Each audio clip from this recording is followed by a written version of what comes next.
En este vídeo voy a explicarte cómo utilizar there is cuando nos referimos a nombres incontables. En el vídeo anterior hablábamos de there is y there are para nombres en singular y en plural. Sin embargo, tenemos que considerar otra serie de nombres a los que nos vamos a referir como incontables.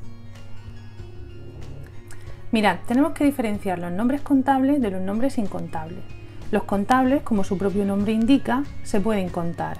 Un ejemplo sería una silla, chair, armchair o sofa. Son nombres contables porque se pueden contar con números, ¿vale? Yo puedo decir una silla, dos sillas, tres sillas. Y también son contables porque tienen dos formas, una singular y otra plural, ¿vale? Aquí os he puesto chair, chair and chairs, ¿vale? Singular y plural. Por eso se llaman nombres contables.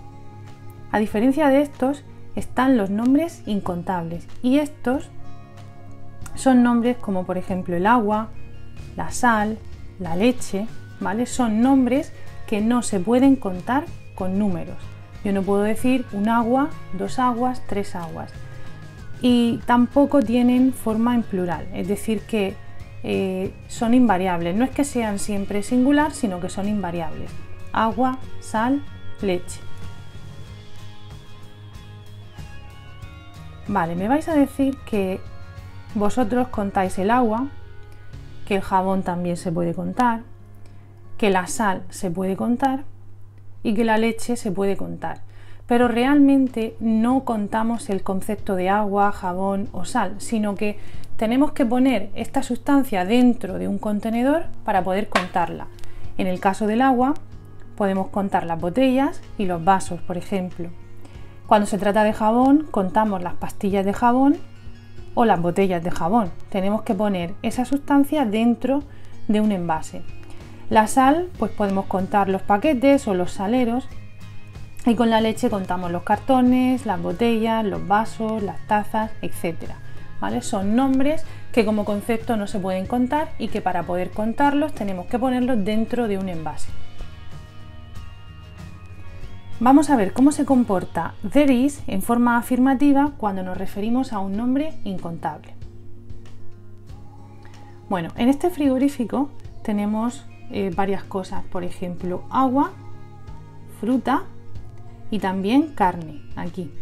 Cuando yo digo que hay y voy a referirme a un nombre incontable y además a una cantidad imprecisa, voy a utilizar la construcción there is y el cuantificador some.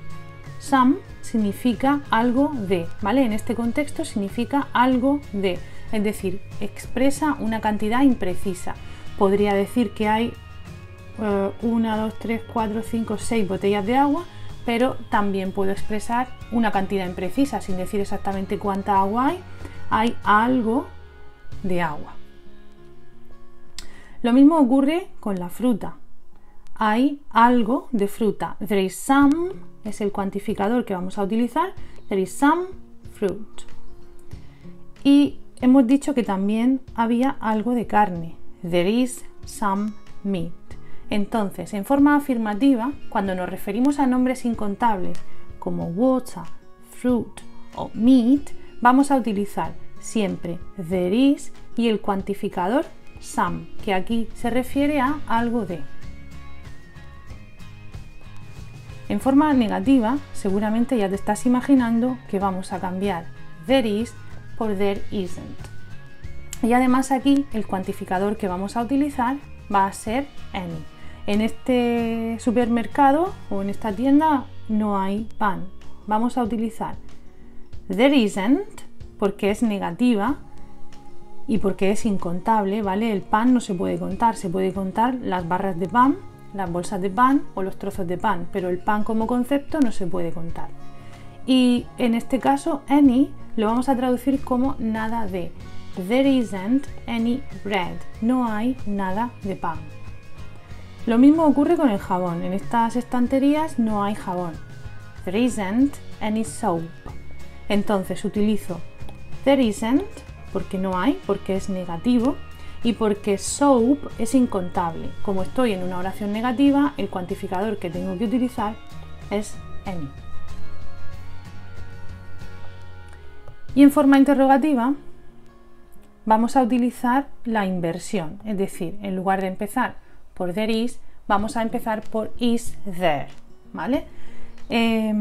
Si yo pregunto is there any fish, is there es hay en pregunta, fish es pescado y el pescado es un concepto incontable, por tanto voy a utilizar el cuantificador any, que es el que tengo que utilizar en la forma negativa, y aquí any equivale a algo de.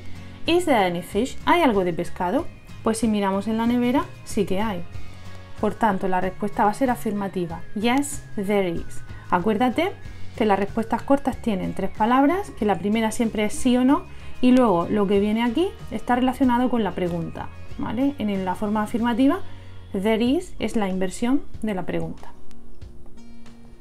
Sin embargo, si yo pregunto is there any cake, ¿hay algo de tarta en este frigorífico? La respuesta es negativa, no hay, no there isn't. Voy a utilizar mis 3 palabras, en este caso empiezo por no, there isn't, y ya sabéis que este no va a afectar a esta negativa que aparece aquí en el verbo. En resumen, tenemos que cuando hablamos de que hay y nos referimos a nombres incontables, a esos que tenemos que ponerlos dentro de un envase para poder contarlos, siempre vamos a utilizar la expresión there is. En forma afirmativa, there is significa hay. Y el cuantificador que aparece con los nombres incontables es some, que se traduce como algo de. En este caso os he puesto salt. There is some salt, hay algo de sal. En la forma negativa vamos a ponerle el not al verbo y nos quedaría there isn't, como no hay. Y any es el cuantificador que llevan los nombres incontables en forma negativa. Se traduce o equivale a nada de, y detrás pondremos nuestro nombre incontable, en este caso salt. En forma interrogativa vamos a hacer inversión de la afirmativa, es decir, que le doy la vuelta, is there, significa hay en pregunta, y voy a utilizar también any, y en esta ocasión lo voy a traducir o equivale a algo de, ¿vale? Y el nombre incontable. La respuesta siempre va a ser yes there is o no there isn't. Entonces, recuerda que cuando hablamos de nombres incontables, para decir que hay, que no hay, o para preguntar si hay, vamos a utilizar there is, there isn't o is there, ¿vale? Si te das cuenta, estas formas son las mismas que utilizábamos en el singular de los nombres contables. Y luego los cuantificadores que vamos a utilizar para referirnos a esa cantidad inexacta va a ser some en forma afirmativa y any en forma interrogativa o negativa, teniendo en cuenta que su significado cambia en función de que sea negativo o interrogativo, ¿vale? Ten en cuenta que los nombres incontables pues se van a referir a líquidos, a masas, ¿vale? Como la leche, el zumo, el pan, los cereales, ¿vale? Los cereales, por ejemplo, no se pueden contar. Se pueden contar los paquetes de cereales, pero el concepto como tal no se podría contar. El agua tampoco se puede contar, hemos dicho, ¿de acuerdo? Entonces, tenemos que tener muy clara cuál es la diferencia entre un nombre contable y un nombre incontable y luego fijarnos bien si estamos en una oración afirmativa, negativa o interrogativa. Te dejo este PDF en la cajita de información para que lo tengas a mano y te lo puedas estudiar mejor.